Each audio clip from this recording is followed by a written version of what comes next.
Hello दोस्तों, आप सभी को मेरे इस चैनल पर हार्दिक अभिनंदन है। तो आज हम बात करने वाले हैं कर्ण के पूर्व जन्म की कथा के बारे में। कैसे मिले उसे कवच और कुंडल।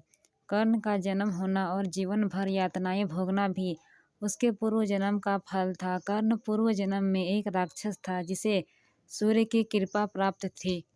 महाभारत के महारथियों और योद्धाओं की जब बात की जाती है तो कर्ण का नाम सबसे ऊपर लिया जाता है।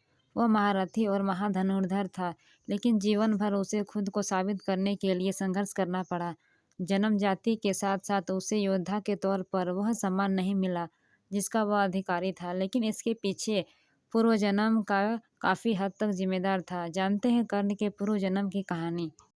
कर्ण का जन्म होना और जीवन भर यातनाएं भोगना भी उसके पूर्व जन्म का फल था। दरअसल सतयुग में नर और नारायण ऋषि, जो कि श्री हरि के अंश अवतार थे, वे तपस्या कर रहे थे। दुर्दुम्भ नाम का एक राक्षस को वरदान था कि उसका वध वही कर सकता है जिसने 1000 साल तप किया हो। इसके साथ ही उसे सूर्य देव ने 1000 कवच और दिव्य कुंडल का रक्षण दिया था। जो भी उसका कवच को तोड़ेगा उसकी मृत्यु हो जाती थी। इधर दुर्दंभ के अत्याचार बढ़ गए तो देवताओं ने श्री हरि से बचाव की प्रार्थना की। उन्होंने सभी को नर नारायण के पास भेज दिया। नर नारायण ने देवताओं को अभय दिया। इधर दुर्दंभ को यह पता चल गया कि नर नारायण 1000 साल से तपस्या कर रहे हैं, तो उसे अपनी पराजय दिखी। उसने इन दोनों ऋषियों के वध के लिए आक्रमण कर दिया। पहले नर ने युद्ध किया, नारायण तपस्या करते रहे। कई दिन तक युद्ध के बाद नर ने राक्षस की कवच तोड़ दिया और नर की मृत्यु हो गई। इसके बाद नारायण उठे और तपस्या के फल से नर को जीवित कर दिया।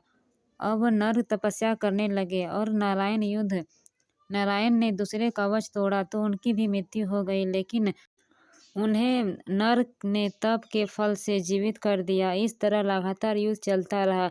नर नारायण एक एक करके युद्ध करते रहे, कवच तोड़ते रहे और एक दूसरे को जीवित करते रहे। इस तरह करके एक एक करके 999 कवच टूट गए तो राक्षस भागा और सूर्य के पीछे जा छिपा। नर नारायण ने ललकारा, लेकिन सूर्य ने शरणागत की रक्षा का प्रण सुनाया। तब नर नारायण ने कहा, ठीक है, इसका फल आपको भी भुगतना पड़ेगा। अब यह राक्षस आपके तेज से दोपहर में जन्म लेगा और यही कवच कुंडल तब भी रहेंगे इसके पास, लेकिन मृत्यु के समय काम नहीं आएंगे। यही राक्षस कर्ण के रूप में जन्म लेता है। युद्ध से पहले ही इंद्र उसके कवच कुंडल मांग लेते हैं। इससे कवच तोड़ने का श्राप भी विफल हो जाता है और कर्ण निहत्या अर्जुन के हाथों मारा जाता है। कृष्ण और अर्जुन ही नर नारी के अंशावतार थे। आशा करती हूँ कि आपको यह वीडियो पसंद आया होगा।